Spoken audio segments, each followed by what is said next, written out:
Hey, welcome to the Game Changer Purpose Podcast. So excited that you're here with us. And as always, excited to interview someone today that I believe is someone who is living on purpose, leveraging the influence God's given him to impact the world around him. I know you're going to be encouraged and inspired as you hear his story. I want to read his bio, and then I'm going to welcome him on here to the podcast. We got my man, MJ Pittman. He's a family man, a business owner, and a friend to many. He completed a bachelor's degree in engineering at Southern Methodist University in Dallas, Texas. Shout out to Dallas, Texas. He, while he was there, he secured an internship at an investment firm and became one of the youngest mutual fund brokers in the country at just 21 years old. I cannot wait to hear about that. I don't even know what that means, but I think that sounds dope. He's helped thousands of people manage tens of millions of dollars and now takes his passion for personal finance and delivers powerful and engaging workshops through his company, Simple Money Academy. Simple Money has partnered with over 100 schools all over the country. And I know this because he spends a lot of time on the road, going to different universities and helping this next generation, and specifically low-income students, understand the power of financial literacy. I want to welcome my brother, MJ, to the podcast. What's up, man? How you doing? Josh, what's good, my brother? I am so happy to be with you. Thank you so much for having me. I know that you can have anybody on the platform, so I appreciate you considering me, and I hope that I add a lot of value to your audience. Come on, man. It's been fun just getting to know you a little bit, really over a little less than a year, kind of when we first connected. But while you were in Omaha, got a chance to just spend some time together, and so evident, man, just to see your passion, your love for the work you do, for your family, your wife.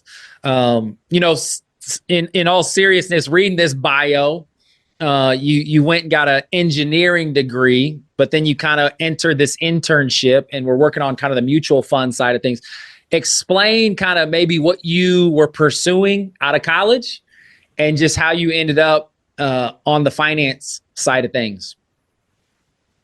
Yeah, I was one of those people who didn't really know what he wanted to be when he grew up, right? So I went into college actually pre-med and engineering simultaneously. Wow.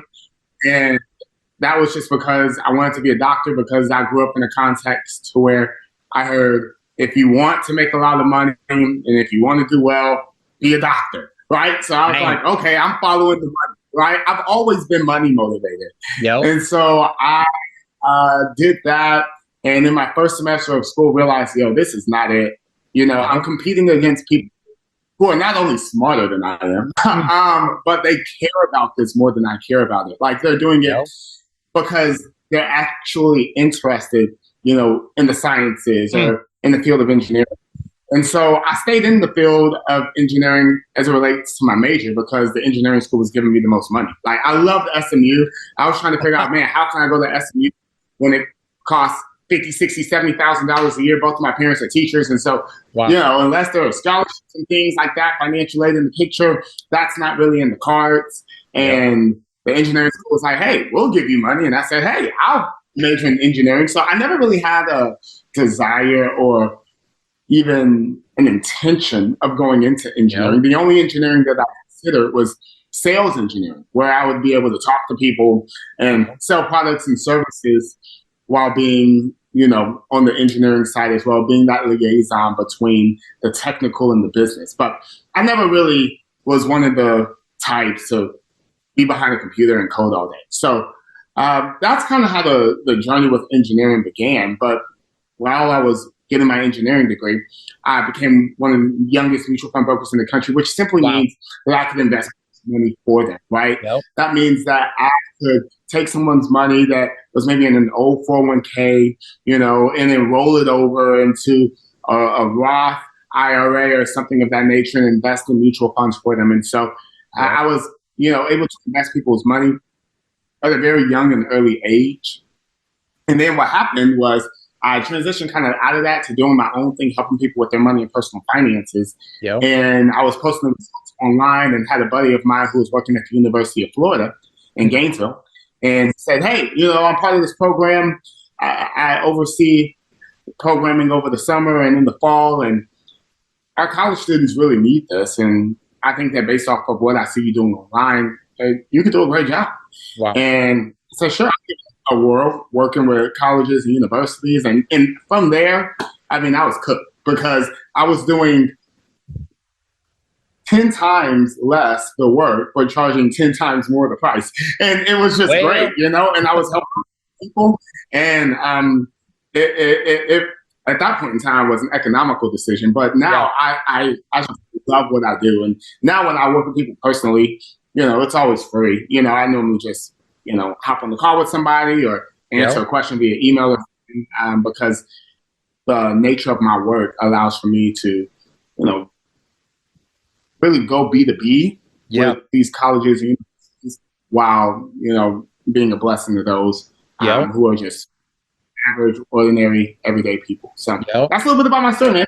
Bro, I love how you talked about from the beginning, you were motivated by money. And so you were really chasing a career path that was going to have the best financial outcome from a money perspective.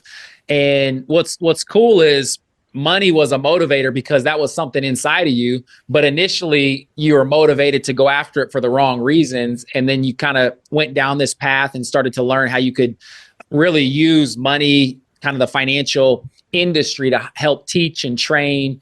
How did you get the internship with selling mutual funds? How'd you get into the door? What opened up that opportunity?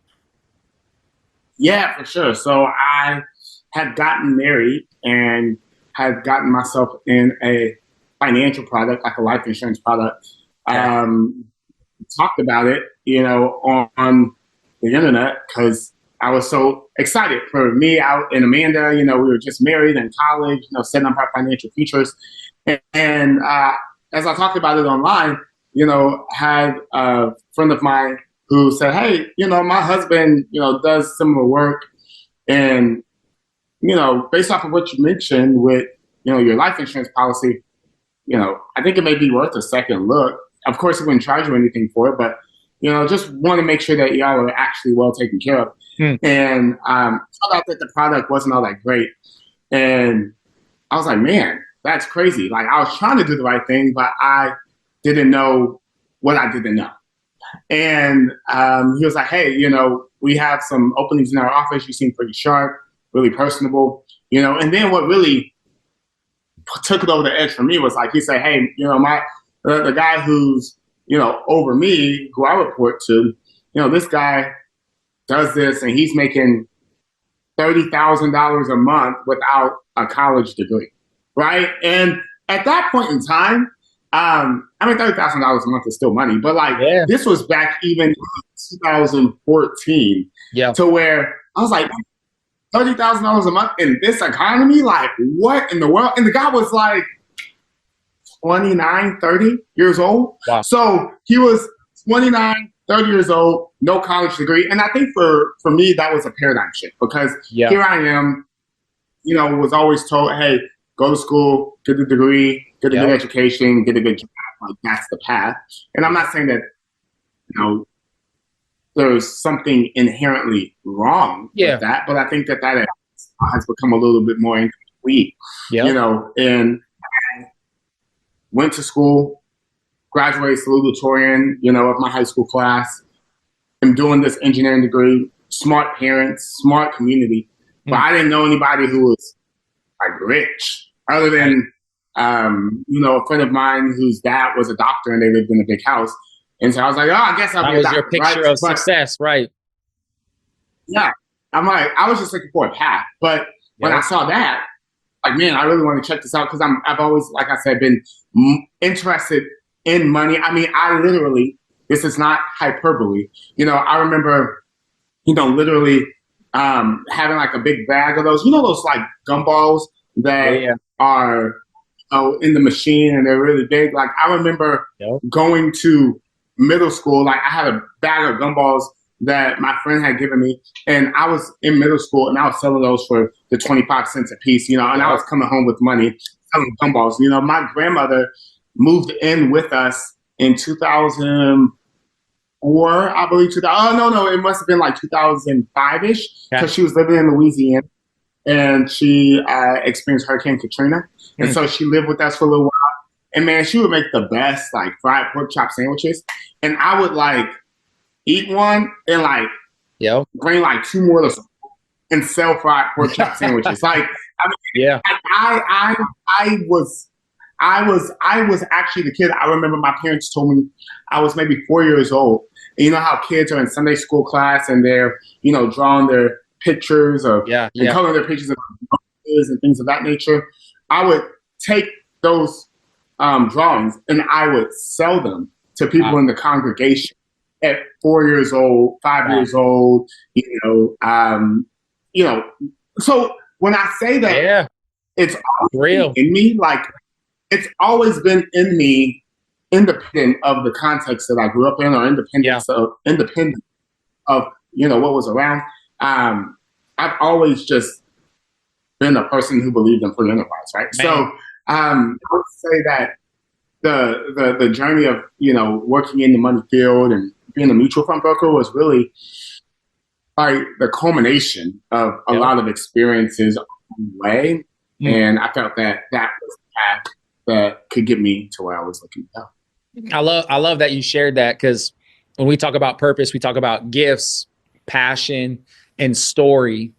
And in all of our story, there's these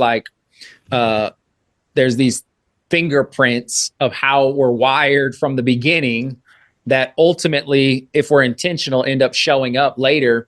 And I love the gumballs and the sandwiches. Like, you were always looking for ways to make some money to sell. It reminds me, I've got a daughter who's 11 years old. And even just over the last couple of days, she set up a whole store in her room and she was selling things to her siblings.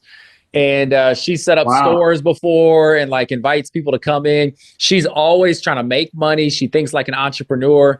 And at a young age, you can kind of start to see some of the gifts that God has naturally given her. And then obviously, who knows, for her where it'll turn out. But like, all of us are preconditioned, wired with certain gifts. And as we develop those over time, we get to see kind of the purpose, the story that God is telling through our lives. And I love how you took it back to some of those early years, which obviously has led to where you are today. I also think about, man, because that was your gift, you sat down with this individual early in your marriage, and it created an interest in you, a desire in you. You even said, man, there's something wrong with this. I remember the first time I sat down with a financial guy, I was like, man, I hate sitting down with these financial planners. Like, that was the last thing that I wanted to do. And I didn't have any appetite to learn. And I think so many people who maybe don't have that wiring, that gifting in any area, for you specifically in the financial industry, it's like, man, we avoid those conversations. We avoid those environments.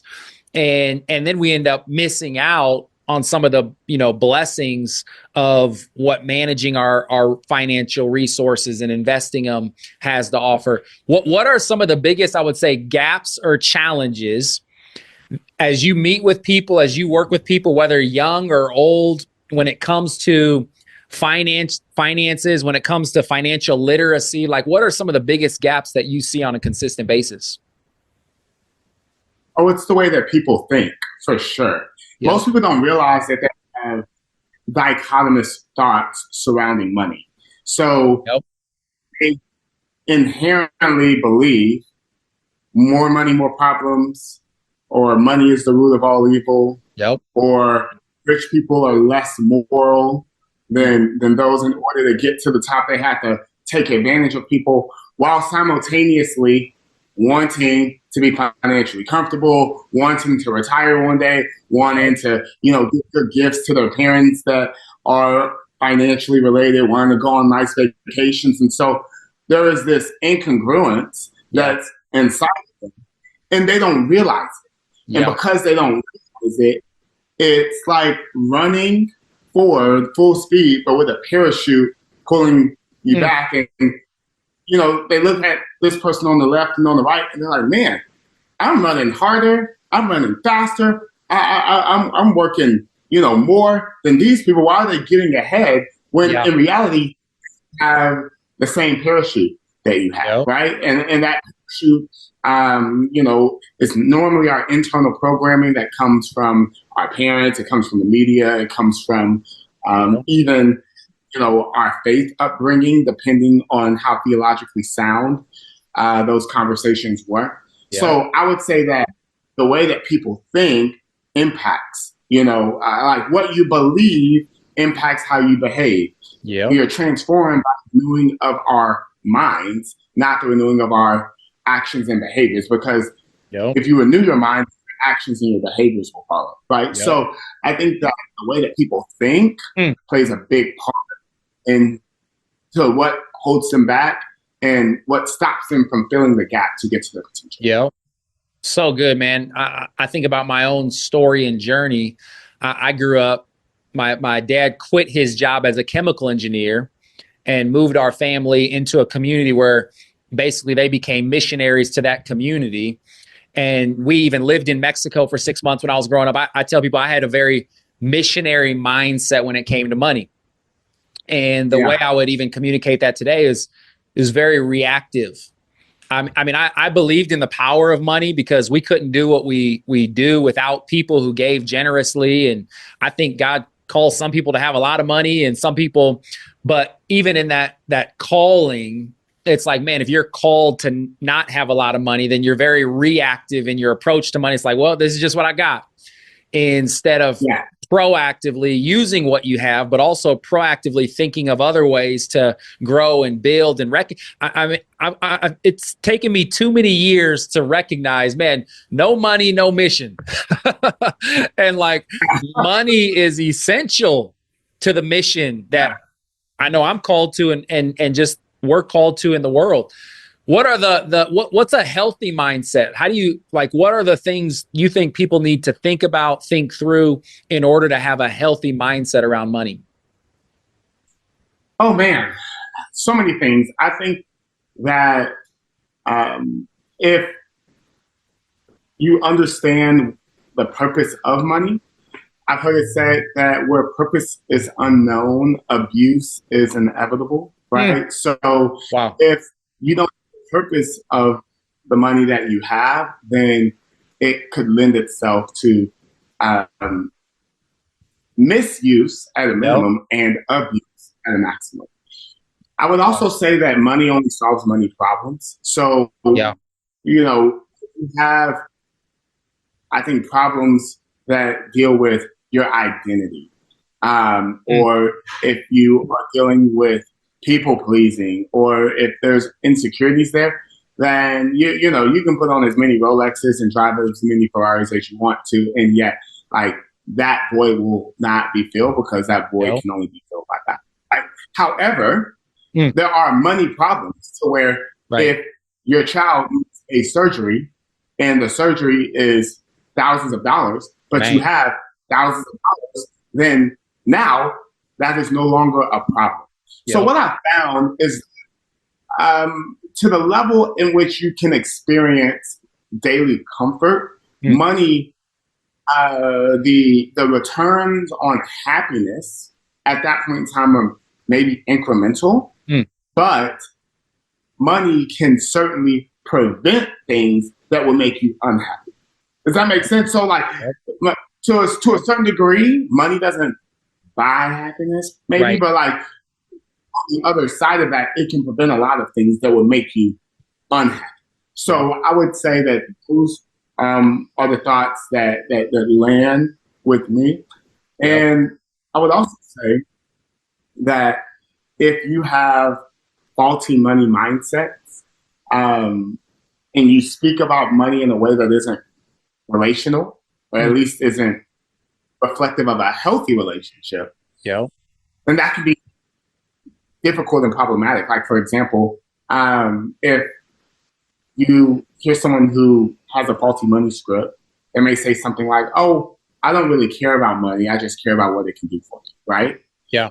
And I would refute that or challenge that and say, hey, if I said, hey, I don't really care about my wife, I just care about what she can do for me, Right. If I don't really care about God. Don't be on I the just care about what couch. He can do for I'll tell you that right now. me. You know what I mean? I don't really care about my kids. I just care about what they can do for me. Right. Well, I mean, how long would my wife stay around, right? Like, how long would my kids feel loved? You know. Right. So I think that in that regard, if we can frame money in the right way, and understanding its purpose, Yep. then yield a healthier return. Yep.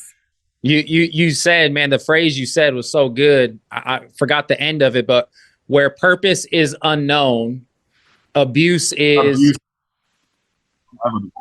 inevitable. Wow. I mean, obviously that translates to every area of life. If you don't know what your purpose is in life, that God created you for a purpose, abuse is inevitable.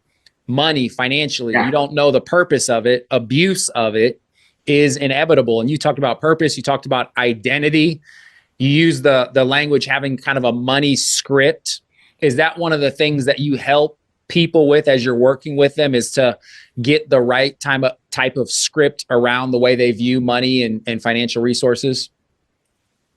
100%. I actually use that same verbiage. And I say money scripts affect money behaviors.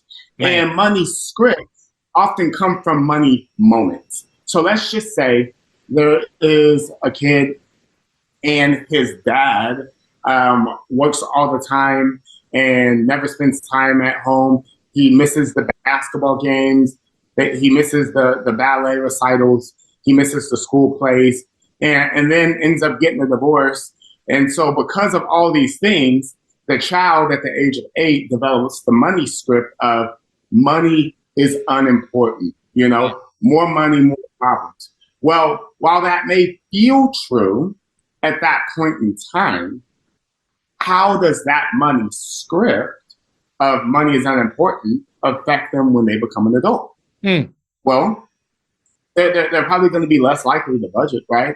They're probably going to be less likely for that promotion, that would, increase their work hours by, 15, 20 hours a week. Yep. They would probably, do things that may even self-sabotage money-making opportunities. And it's not because they're consciously thinking about that. It's just because those money scripts become ingrained and it influences our behaviors. But those money scripts came from the money moment of being out on the stage and looking in the audience and not seeing that, being out on the field, hitting the home run, rounding the bases, and dad's not there, right? So like those money moments create money scripts, which create money behaviors. Wow. And so what the role of someone like myself is to do is to first help people understand what their money scripts are by taking a look at the money moments they've experienced, figuring out from these money moments what money scripts are there, and then determining the behaviors that have followed or even could follow based on those money scripts. And if they need to change, then walking them through the process of changing those money scripts as well. So those money scripts from those money moments that lead to the money behaviors ultimately determine the financial picture that people, it ultimately determines the financial future that people experience. Come on, man. I just went from a podcast interviewer to I had to start writing down, taking notes of what you were saying because it was so good. The moments create the script, which ultimately creates the behavior when it comes to money. So just to help some people out practically, and myself included, you've got the right money script because you've processed your moments and where you are, and you've aligned your script with God's script around money. What do the right behaviors look like for, like, let's take you and your wife, like from a budgeting perspective, from a rhythms perspective, from an investment perspective, like just at a high level, what do healthy money behaviors look like for you guys in the context of you living out your purpose, both individually and then collectively? Yeah, for sure. I would say that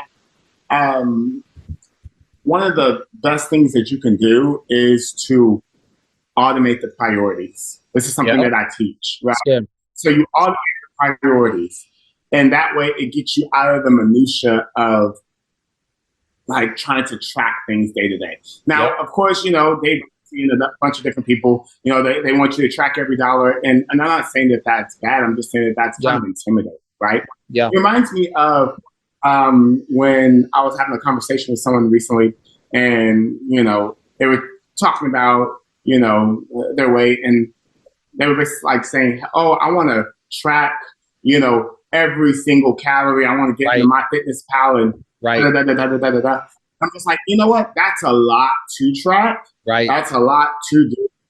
That seems like something that would work for maybe a week, to a month. But unless you're really transforming and renewing your mind, like it may not stick. What if you just tracked and kept everything the same? What if you just tracked your steps? Like, what if you just tracked 10,000 steps a day? Make that the priority. It's one thing to track.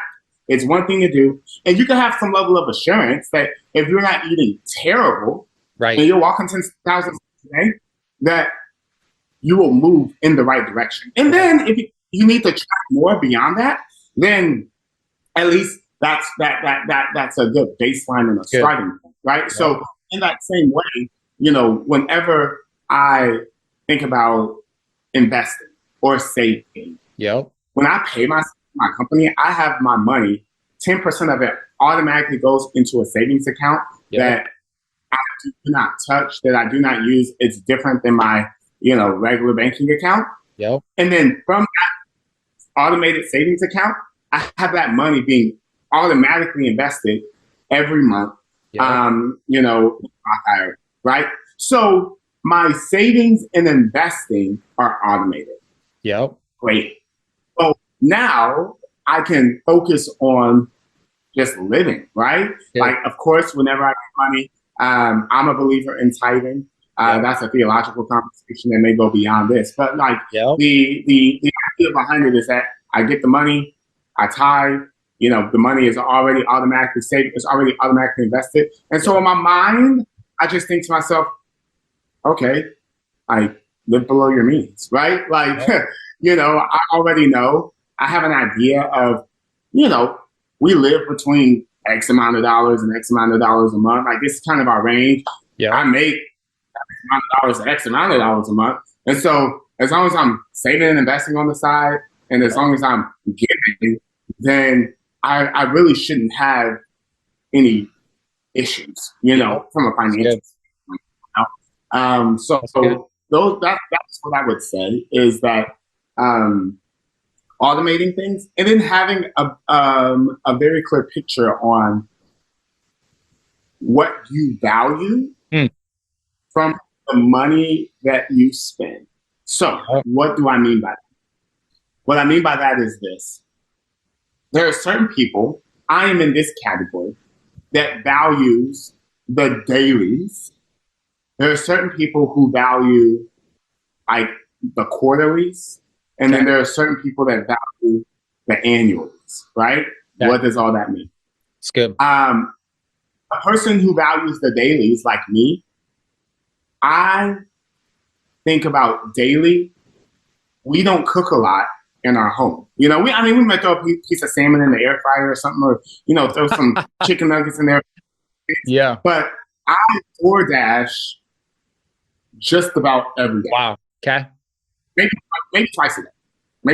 Right? Yeah. I'll have eggs and bacon maybe in the morning, DoorDash some lunch, DoorDash some dinner if I only have leftovers from lunch, right? Yeah. Now that's daily activities, right? Housekeeping, having somebody come in, once a week, like that's kind of part of the dailies, right? Yep. But then you have the quarters. So where there are some people who value things like trips and travel, right? To where, hey, once a quarter, I want to go on a personal trip, on one quarter. Then my wife wants to go on a personal trip one quarter. Then we want to do a trip together in the third quarter. And then we want, to do a family trip with the kids fourth quarter. So like now it's like, okay, well, now we're talking, the quarterly things are maybe big trips that run you three, four, $5, $7,000 each or whatever. You know what I mean? Yeah. And then there are big annual things that may be, oh, we really want this new patio, or we want to put in a pool, or we want to, remodel this, or buy a house. You know what I mean? Like the things that are not going to show up every year, but they're bigger purchases, right?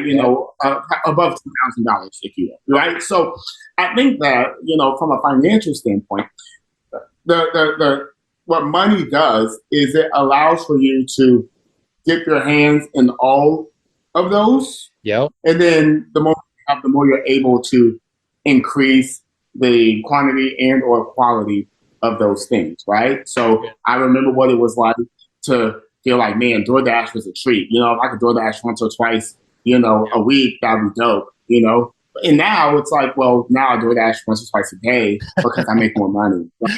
Yeah. And so for me, quarterlies are less important.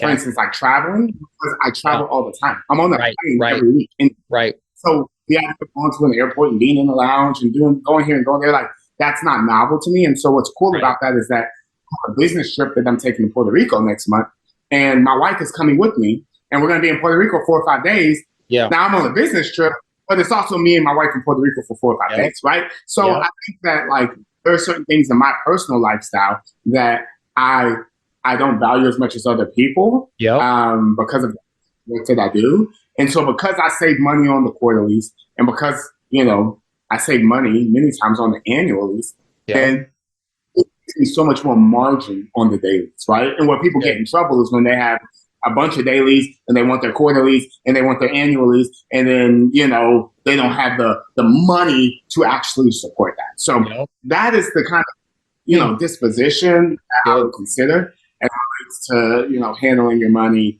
and personal finance for your particular situation. Wow. Super helpful, man. Like having that vision, being clear about what you value, the dailies, the quarterlies, the annualies, like super helpful. And then the idea of auditing those things that are basically your priorities, your big rocks, and then allowing everything else to kind of fall through the cracks. Super helpful. I also think about, and you said this kind of earlier, and even as you're talking about what you value, lifestyle. Number one, I'm like, well, what if you value the dailies, the quarterlies, and the annualies? You better bring in some more money. And like when I think about purpose, and again, you said it kind of early on for you, and it was probably intuitive. It's like you've got your gifts, you've got your passions, and you got your story. But then when it comes to really going all in on your purpose, there's an economic denominator. There's a financial reality that you have to be compensated accordingly for the value you're adding in whatever industry you feel called to. And a lot of people are kind of caught in the middle. They've got their job to pay the bills, but they feel like their purpose is over here, and trying to bridge that gap. Or maybe they're walking in their purpose, but their financial, like what they're being compensated for, doesn't connect with the lifestyle they feel called to live. What would you encourage people in? How do you close that financial gap? Like, what are some things you can do, maybe even entrepreneurially, to think about money differently? Any thoughts or perspective around that? Okay, well, I think you illustrated 2 different paths there. So there's one path where you say, man, this doesn't feel like it's part of my purpose, and I'm in this job, I'm paying the bills, right? Where I would say providing for your family financially is quite purposeful, right? Like, that's right. If a man don't work, a man don't. So I believe more people need to hear that. That's good. I needed that. And I would also say that there are many times where I was working a job that did not feel purposeful, that when I look back in hindsight, I realized, oh, that was very purposeful. That's good. From people who I met and the experiences that I had. Yep. I remember even myself, whenever I was pastoring, I was before then working at Bank of America. And I remember working at Bank of America, and a woman came in and her partner had an aneurysm in their sleep and died, right? And this woman wasn't a Christian. And, you know, this woman would not have been the type of person at that point in time to go through the two doors of a church. Yeah. And yet, I learned a lot about handling grief and crisis in that moment that I may not have learned in theology school, right? So I think that there's a way that we expect purpose to look, and we expect purpose to be sequential in a way that makes sense in our minds, where in reality, I got a lot of theological training working at Bank of America. Wow, that's good. So I would say that many times purpose is discovered in hindsight, not foresight.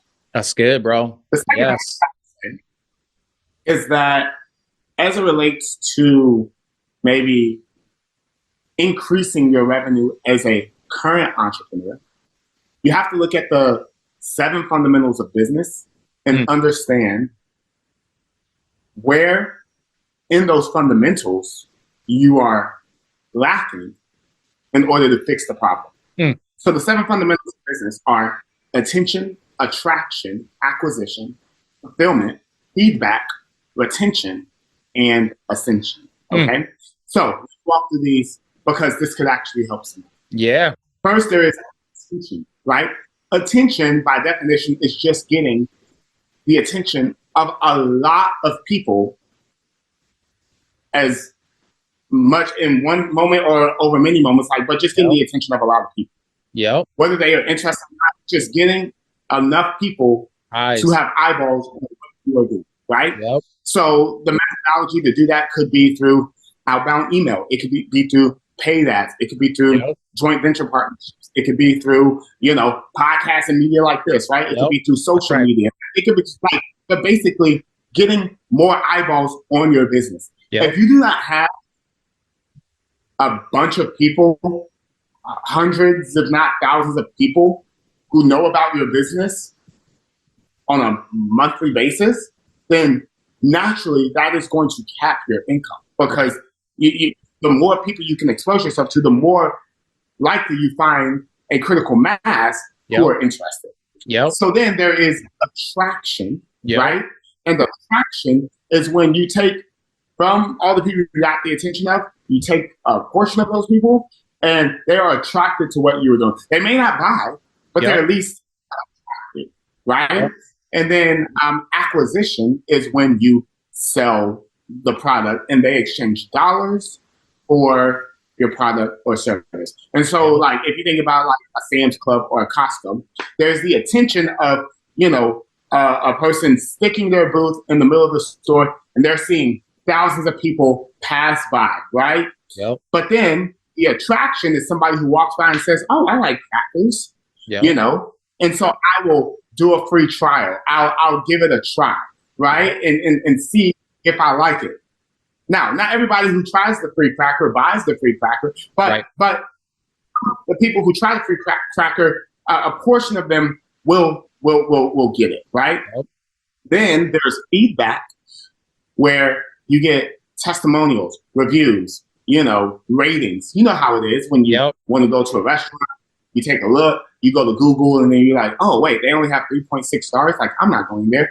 Right. That's because their feedback mechanism is reflective of probably the way that they fulfill, right? Food could be the quality of the service could be bad, right? So feedback and then retention, which is keeping customers longer, because a customer pays for one box of crackers, they make a certain amount of money, but then if they pay for a box of crackers every month for the next 10 years because it's part of their daily snack regimen, longer retention, and then ascension as well.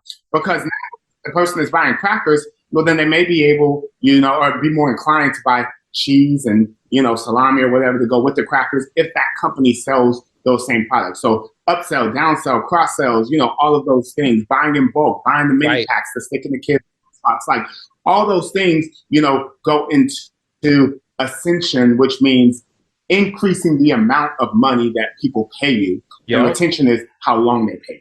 Yeah. So why do I say all of this? Because these things are all sequential. Attention, attraction, acquisition, fulfillment, feedback, retention, ascension. So if you are saying, I do not feel like I am making enough sales, well, then I would start with, are you getting the attention of a lot of people? Yeah. And if you're telling me, yeah, I'm running, all of this, I'm spending all this money on Facebook ads, I'm spending all this money doing cold email campaigns, I'm going to conferences, well, then that means your message is not attractive enough. So that's a marketing problem.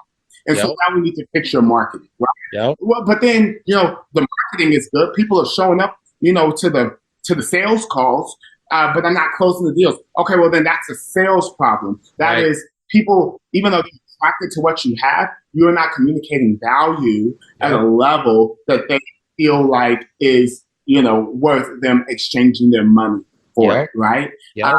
And then fulfillment, if you are making promises that you can't keep, then eventually people are going to stop buying from you, right? Which affects retention, ascension, and your feedback. So I say all that to say that if you're a business owner and you're struggling, it's quite systematic in order to figure out what's going on. And you can figure it out yourself or, hire a coach or something like that will tell you, okay, here's how we fix these things for your business so that way you can scale and get to where you want. Yep. Bro, so good, man. Because I know there's so many entrepreneurs out there who are trying to figure out, man, how do you scale this thing? How do I generate more revenue based on this product service that I feel called to pursue? The process that you just shared, and I'd encourage you either go back and listen to it again, or we can have some of this too in the notes.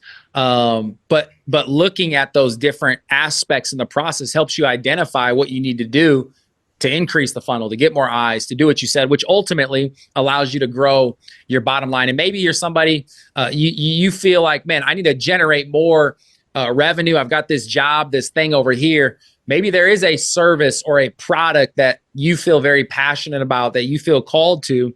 Starting with this funnel, this process helps you start in a way that allows you hopefully to become more sustainable, generate more revenue from the get-go. And so, bro, this just the financial side of things, man, is so helpful when it comes to purpose and people living on purpose. I mean, this phrase right here, where purpose is unknown, abuse is inevitable.